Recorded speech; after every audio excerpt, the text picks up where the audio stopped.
شعبے کا، اس مرض کا وہ ڈاکٹر جو طب کے متعلق بھی ماہر ہے اور ادھر اس مسئلے کے متعلق بھی پورا آگاہ ہے کہ روزے کی اہمیت کیا ہے، اسلام کے اندر فرض روزے کی اہمیت کیا ہے، کب اسے چھوڑا جا سکتا ہے، کسی عضو یا جان کے تلف ہونے کا اندیشہ ہو تو ایسے تمام لوگ شرعی معذور ہیں۔ کل ایک دوست نے بعد میں آ کے سوال کیا کہ میں سلسلے بول یعنی پیشاب کے قطروں کا مجھے مرض ہے تو کیا مجھے روزے کی چھوٹ ہے؟ تو میں نے عرض کیا بھلے مانس، پیشاب کے قطروں کا نماز کے ساتھ تعلق ہو سکتا ہے، روزے کے ساتھ نہیں ہے۔ روزہ اور چیز ہے، نماز اور چیز ہے، ٹھیک ہے جی۔ یہ ساری باتیں آپ نے مد نظر رکھنی ہے نا۔ دیکھیں اچھی بات ہے، انہوں نے سوال کیا، اندر مسئلہ ہو کوئی تکلیف ہو تبھی بندہ ڈاکٹر کے پاس جاتا ہے نا، تو کوئی حرج نہیں، آپ ان نون رہ کے مجمع کے اندر بھی سوال کر سکتے ہیں۔ کسی کی دل آزاری میں نہ میں کرتا ہوں نہ میری عادت ہے، میں مسئلے کو خود سیدھا کرتا ہوں اور اس کا جواب دے دیتا ہوں۔ آپ کریں سوال، انشاءاللہ آپ کو جواب دیا جائے گا۔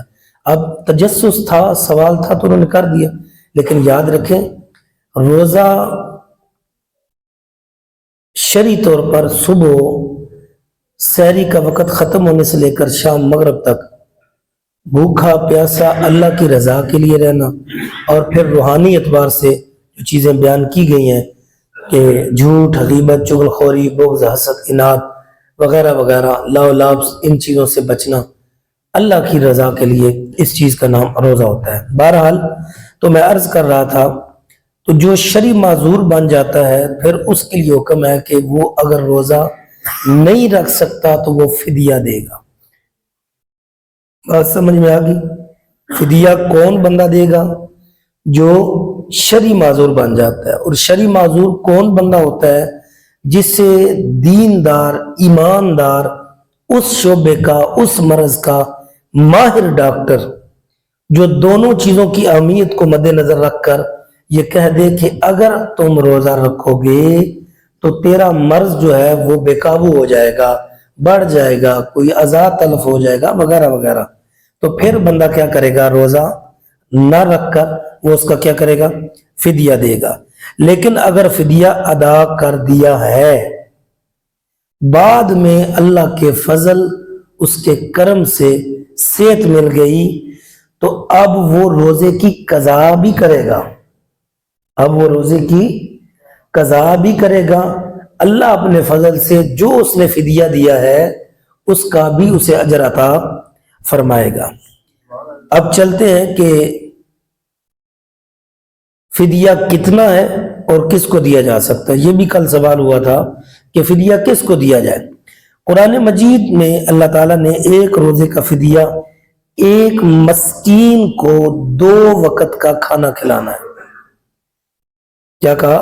وَعَلَى الَّذِينَ يُطِيقُونَهُ فِدْيَةٌ طَعَامُ مِسْكِين، فرمایا کہ مسکین کو، ایک مسکین کو 2 وقت کا کھانا کھلانا، پیٹ بھر کے اس کا کھانا کھلا دے یا اس کا معاوضہ جو قیمت بنتی ہے وہ دے دے، ایک روزے کا یہ فدیہ ہے۔ ہر روزے دار اپنے معیار، اب یہ جو بات ہے میری توجہ سے سنیے گا، ہر روزے دار اپنے معیار، اپنی استطاعت، اپنے معیار اور اپنی استطاعت کے مطابق فدیہ دے گا۔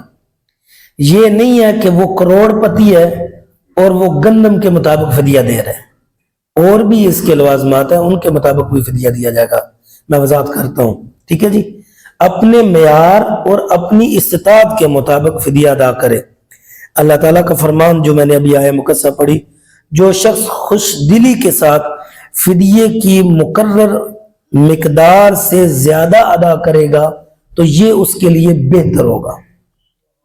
جو فدیے کی مقررہ مقدار ہے نا، مثال کے طور پہ 200 250 جو بھی ہے، تو وہ کہتا ہے کہ نہیں میں 300 دیتا ہوں، میں 400 دیتا ہوں، میں 500 دے سکتا ہوں، میں 500 دیتا ہوں، نہیں میں 2000 دے سکتا ہوں، تو اللہ دیکھ رہا ہے، اسے اس کا 2 گنا 4 گنا بڑھا کر اجر عطا فرمائے گا۔ فدیے اور فطرانے کی مقدار برابر ہے۔ عید سے پہلے پہلے فطرانہ بھی ہے نا، تو فدیہ اور فطرانہ کی مقدار جو ہے یہ برابر ہے، اس لیے ہر شخص اپنی مالی حیثیت کے مطابق، اب آگے بھی توجہ کیجئے گا، 2 کلو گندم یا 4 کلو جو یا 4 کلو کھجور یا 4 کلو کشمش یا پنیر کی قیمت فدیے اور فطرے کے طور پر ادا کرے۔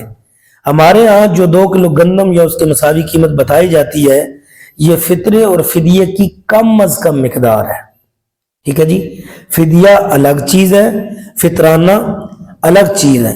اب یہ نہیں ہوگا کہ میں نے فدیہ ادا کر دیا تو اب فطرانہ مجھے معاف ہو گیا، ہرگز نہیں۔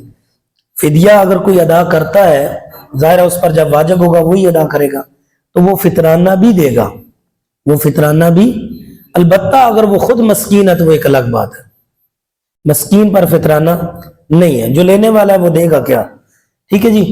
تو جو فدیہ نہیں دیتا وہ فطرانہ تو دے گا ہی، لیکن جو معذوری کی وجہ سے فدیہ بھی دے رہا ہے وہ فطرانہ بھی دے گا، دونوں کی مقدار برابر برابر ہے۔ اب میں اس کی 4-5 چیزوں کی وضاحت کر دیتا ہوں، باقی انشاءاللہ کل۔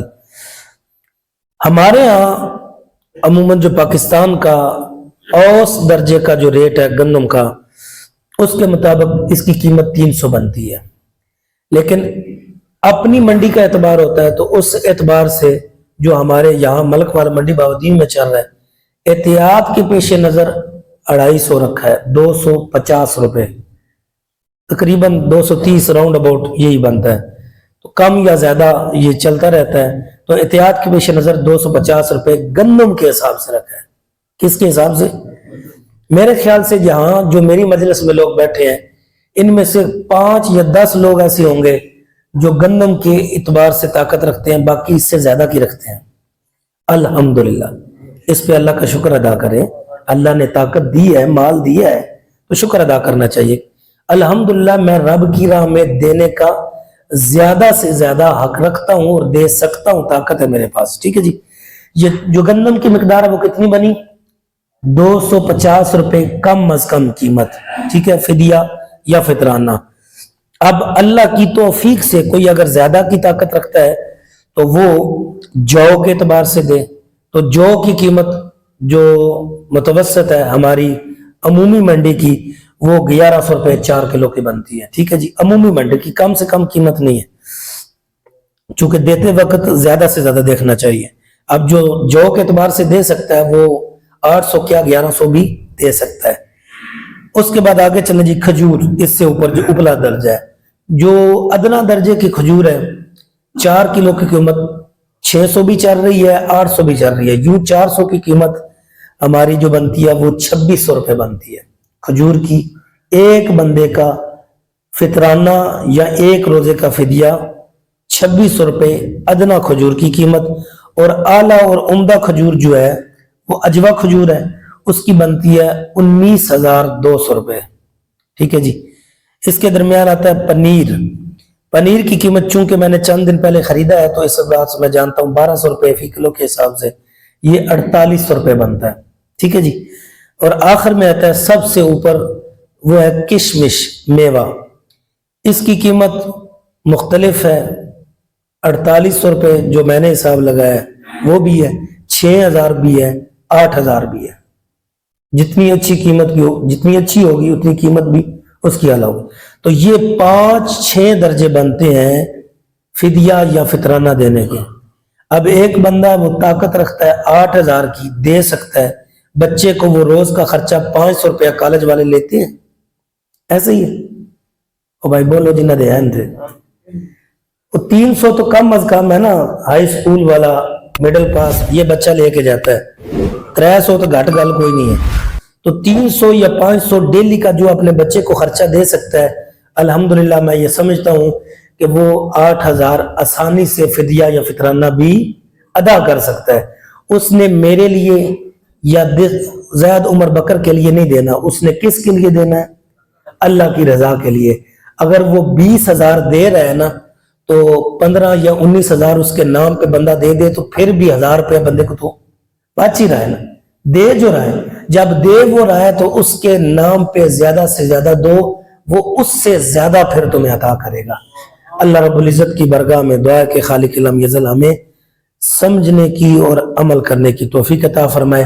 اپنے زکوٰۃ اور اپنے عطیات دیتے وقت مدرسہ اسلامیہ انفیہ گرین ٹاؤن کو ضرور یاد رکھیں، وہاں مسافر بچے تعلیم حاصل کرتے ہیں۔ اللہ رب العزت ان مسافر اور دیندار بچوں کے صدقے انشاءاللہ آپ کی یہ زندگی بھی سنوارے گا اور وہ آخرت کی زندگی بھی سنوارے گا۔